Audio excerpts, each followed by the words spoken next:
રજૂ કરી છે પ્રાસંગિક વિષય છે રાષ્ટ્રીય મત્સ્યપાલક દિવસ. સંપાદન છે પરેશ મારુનું, પઠન છે શીતલ વૈષ્ણવનું.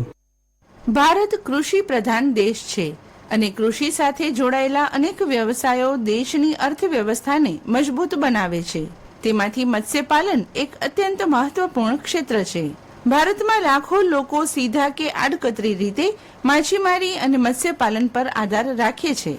આ ક્ષેત્રના વિકાસ, મત્સ્યપાલકોના પરિશ્રમ અને વૈજ્ઞાનિક પ્રગતિને સન્માન આપવા માટે દર વર્ષે 10 જુલાઈએ રાષ્ટ્રીય મત્સ્યપાલક દિવસ ઉજવવામાં આવે છે. રાષ્ટ્રીય મત્સ્યપાલક દિવસનું વિશેષ મહત્વ છે કારણ કે આ દિવસ ભારતના મત્સ્યપાલન ઇતિહાસમાં એક મહાન વૈજ્ઞાનિક સિદ્ધિ સાથે જોડાયેલો છે. 10 જુલાઈ 1957ના રોજ ભારતના વૈજ્ઞાનિકોએ પ્રથમ વખત વૈજ્ઞાનિક પદ્ધતિથી માછલીઓનું કૃત્રિમ પ્રજનન સફળ બનાવ્યું હતું. આ કાર્ય ડોક્ટર હીરાલાલ ચૌધરી અને ડોક્ટર કે.એચ. અલીકુન્હી જેવા પ્રતિભાશાળી વૈજ્ઞાનિકોના પ્રયાસોથી શક્ય બન્યું હતું. તેમણે હાઈ પ્રોફાઇઝેશન ટેકનિક દ્વારા ભારતીય કાર્પ માછલીઓનું સફળ પ્રજનન કરાવ્યું.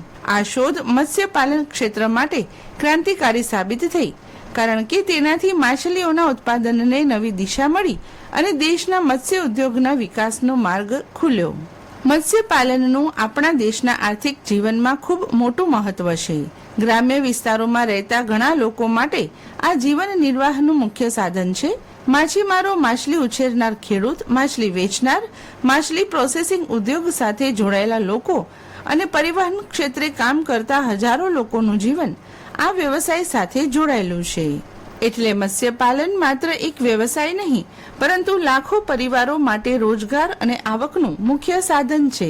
ખાસ કરીને તળાવો, સરોવરો, નદીઓ, ડેમો અને દરિયાકાંઠાના વિસ્તારોમાં રહેતા લોકો માટે આ ક્ષેત્ર આશીર્વાદરૂપ છે. ભારતમાં માછલીનું પોષણ મૂલ્ય પણ ખૂબ જ મહત્વપૂર્ણ છે. આજના સમયમાં મત્સ્યપાલન પરંપરાગત વ્યવસાય પૂરતું સીમિત નથી રહ્યું, પરંતુ તે આધુનિક કૃષિ આધારિત ઉદ્યોગ તરીકે વિકસ્યું છે. હવે માછલી ઉછેર માટે વૈજ્ઞાનિક પદ્ધતિઓનો ઉપયોગ થાય છે. તળાવોની યોગ્ય સફાઈ, પાણીની ગુણવત્તા જાળવવી, માછલી માટે સંતુલિત આહાર, રોગ નિયંત્રણ, ગુણવત્તાવાળા બીજ અને બજાર વ્યવસ્થા જેવી બાબતો પર ખાસ ધ્યાન આપવામાં આવે છે. સરકાર અને વૈજ્ઞાનિક સંસ્થાઓ દ્વારા ખેડૂતોને નવી ટેકનોલોજી અને તાલીમ આપવામાં આવે છે. પરિણામે માછલીનું ઉત્પાદન વધે છે અને ખેડૂતોની આવકમાં પણ વધારો થાય છે. ભારત સરકારે મત્સ્ય ક્ષેત્રના વિકાસ માટે અનેક યોજનાઓ શરૂ કરી છે. પ્રધાનમંત્રી મત્સ્ય સંપદા યોજના જેવી યોજનાઓ દ્વારા માછલી ઉછેર, માછીમારોની સુવિધાઓ, કોલ્ડ સ્ટોરેજ, પ્રોસેસિંગ, બજાર વ્યવસ્થા અને આધુનિક માળખાકીય સુવિધાઓ માટે સહાય આપવામાં આવે છે.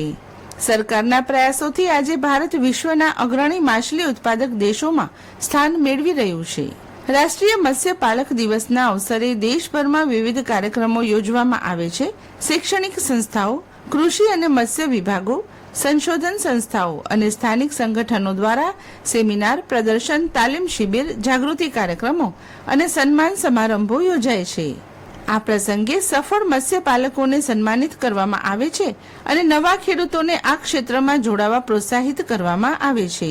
મત્સ્યપાલન પર્યાવરણ સાથે પણ ઘનિષ્ઠ રીતે જોડાયેલું છે.